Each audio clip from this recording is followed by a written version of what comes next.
शास्त्रं नो यन्त्रं तदपि च न जाने स्तुतिकथा न चौहानं ध्यानं तदपि च न जाने स्तुतिमहो न जाने मुद्रास्ते तदपि च न जाने विलपनं परं जाने मातस्त्वदनुसरणं क्लेशहरणं विधेरज्ञानेन द्रविणविरहेण लसतया विधेया शक्यत्वात् चरणयोर्याच्युतिरभूत् तदेतच्छन्तव्यं जननि सकलौ द्वारिणि शिवे कुपुत्रो जायेत क्वचिदपि कुमाता न भवति पृथ्व्यां पुत्रास्ते जननि बहवः सन्ति सरला परं तेषां मध्ये विरलतरहं तव सुता मदीयोऽयं त्यागः समुचितमिदं नो तव शिवे कुपुत्रो जायेत क्वचिदपि कुमाता न भवति प्रतिपरित्यक्ता देवा विविधविधसेवाकुलतया मया 19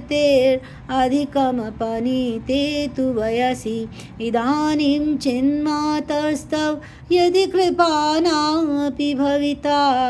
निरालम्बो लम्बो दर्जननि किं यामि शरणं श्वपाको जलपाको भवति मधुपाकोपमगिरा निरातङ्को रङ्को विहरति चिरं कोटिकनकै तवापर्णे कर्णे विशति मनुवर्णे फलमिदं जनः को जानीते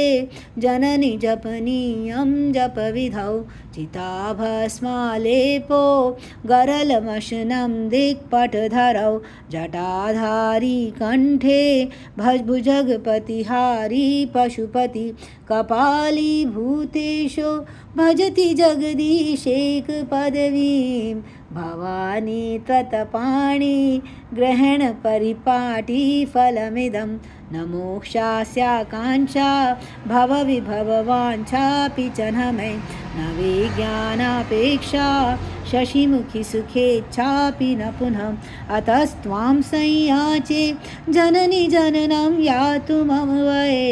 मृडानि रुद्राणि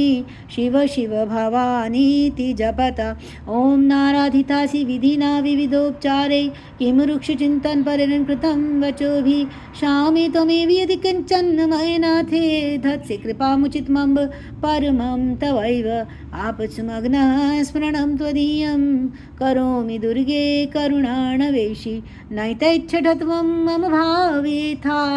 शुद्धार्तृशार्ता जननीं स्मरन्ति मों जगदम्ब विचित्रमत्र किं परिपूर्णा करुणास्ति चिन्मयि अपराध परं